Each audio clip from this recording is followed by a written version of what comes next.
Welcome to another HydroFathom 2023 Watershed Series video. This episode covers one of the rainiest years in California, 2023, when the yearly rainfall totaled the highest that it had in 50 years. All this rain and the snow that fell at higher elevations inundated the rivers and streams of California. This video portrays Restoral. Watch as nature reclaims land that it once held as a lake, Tulare Lake, prior to human flood control in the Central Valley of California. The Yokut, a local Indian tribe, lived in this valley, and two inland lakes stood, Kern Lake and Tulare Lake. These lakes rose and fell with the seasonal rains which peak in January and February. The Sierras, lying to the east of the valley, send down water flows in the summers as the winter snow melts. Tulare Lake received water from four rivers, the Cuyahoga, the Tule, the Kings, and the Kern. Generally, the water could not escape the valley.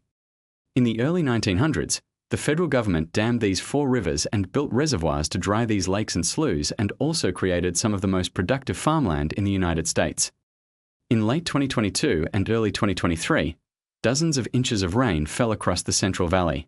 Meanwhile, the Sierra Nevada mountains scraped 58 feet of snow from the sky onto the mountains.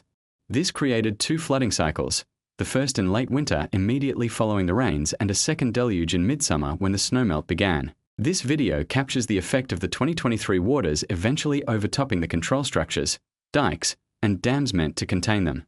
These wild running flows remade Tulare Lake at the expense of many distressed farmers. For the first time in 25 years, a lake stood in the California Central Valley.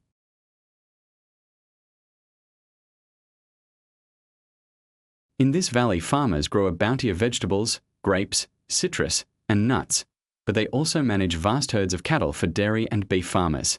This drive-by shows one dairy farm in the region. Kern County in the valley hosts several 100,000 cattle at any one time, happy cows, as some advertisements call them. The farming system of this valley depends on the natural lake being held at bay. Human-made systems provide the containment, storage, control, and distribution of the seasonal water. More canals lay in this valley than in all of the Netherlands.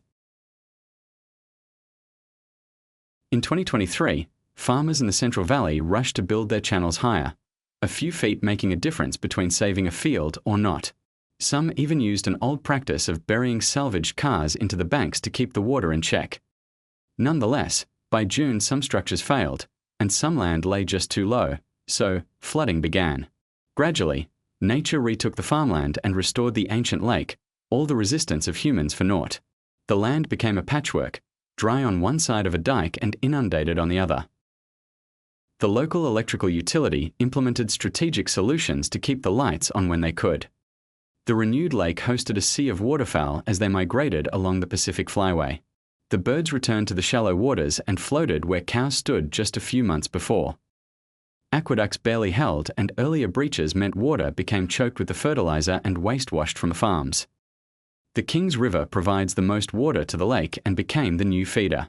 Here near the river's end, it overran control gates and unleashed saturation on the land beyond. In all, about 170 square miles flooded in the California Central Valley in 2023, and financial losses topped $4 billion. Although quickly contained and eventually drained, the flooding again proved that folly of humans attempting to master terrestrial elements. Dry land or wet land, nature will decide.